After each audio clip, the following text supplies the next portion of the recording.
भाई और बहनों, कांग्रेस की यही मानसिकता है जिसने गरीब को, किसान को, मजदूर को सिर्फ और सिर्फ नारा बना करके रखा है।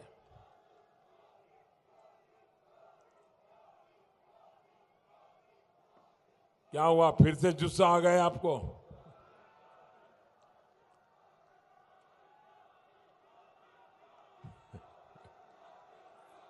आपके अंदर इतना जोश भरा हुआ है, बार बार निकलता है।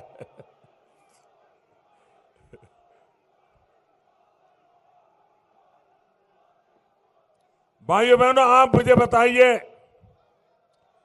10 दिन में कर्ज माफ, बराबर सुनिए, 10 दिन में कर्ज माफ, नहीं तो मुख्यमंत्री साफ। किसानों को ये नारा किसने दिया था? किसानों को ये नारा किसने दिया था? कर्ज माफी हुई क्या? कर्ज माफी हुई क्या? सीएम साहब हुई क्या? हुआ क्या? मुझे बताया गया है कि कांग्रेस के इस झूठ की वजह से यहां बीकानेर में किसान खुदकुशी तक का कदम उठाने लगे हैं। भाइयों और बहनों, कांग्रेस ने गरीब के जीवन की कभी परवाह नहीं की। ये लोग सिर्फ गरीब का तमाशा बनाने जानते हैं।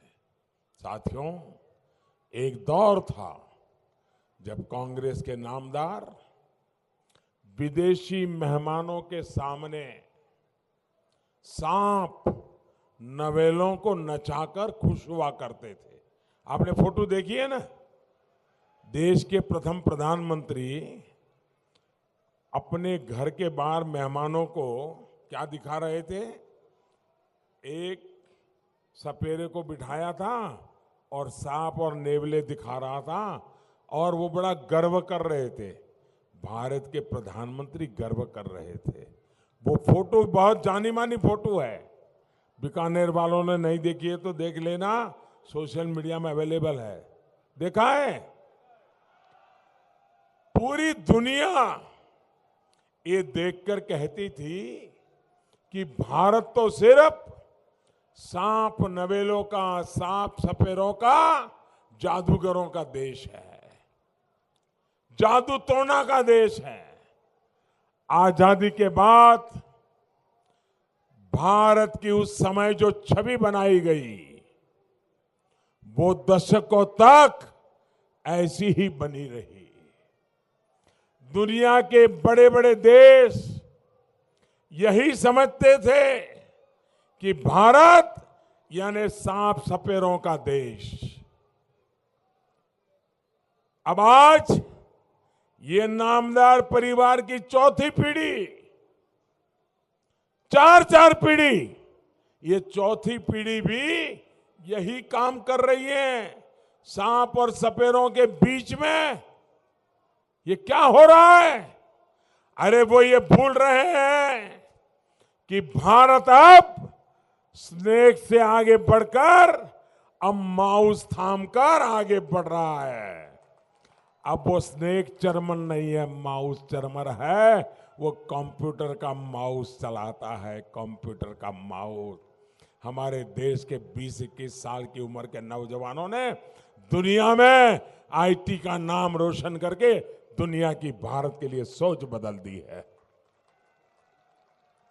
लेकिन ये चौथी पीढ़ी आज भी सांप सपेरों से वोट मांग रही है, उनके खेल दिखा करके वोट मांग रही है। भाइयों और बहनों, वैसे सच्चाई तो ये है कि नामदार परिवार ने सांप नवेलों को मान सम्मान देने वाली हमारी गुमंत जनजातियों को भी कभी याद नहीं किया। हमेशा एक जगह से दूसरी जगह जाते रहने की वजह के ऐसे अनेक समुदायों को कभी सरकारी योजनाओं का पूरा लाभ नहीं मिला। मुझे तो बराबर है, गुजरात में हमारे गाड़िया लुहार राजस्थान से गाड़ियां लुहार आते हैं, हफ्ता 10 दिन वहां रहते हैं, काम करते हैं, चले जाते हैं। किसी ने उनकी चिंता नहीं की। लेकिन मोदी ने गरीबी देखी है, मोदी ने गरीबी को जिया है। ये हमारे जो गुमन समुदाय है, चाहे बंजारा हो, चाहे सांप सपेरे के काम करने वाले लोग हो, कई समाज ऐसे हैं, हमने उनके लिए पहली बार सोचा। और भारतीय जनता पार्टी ने, हमारी सरकार ने इन गुमन समुदाय की पहचान के लिए, उनकी जरूरतों को पूरा करने के लिए अब हमने इन गुमन समाज के लिए एक वेलफेयर डेवलपमेंट बोर्ड बनाने का फैसला किया है। उसके चेयरमैन नियुक्ति भी कर दिए हैं भाइयों।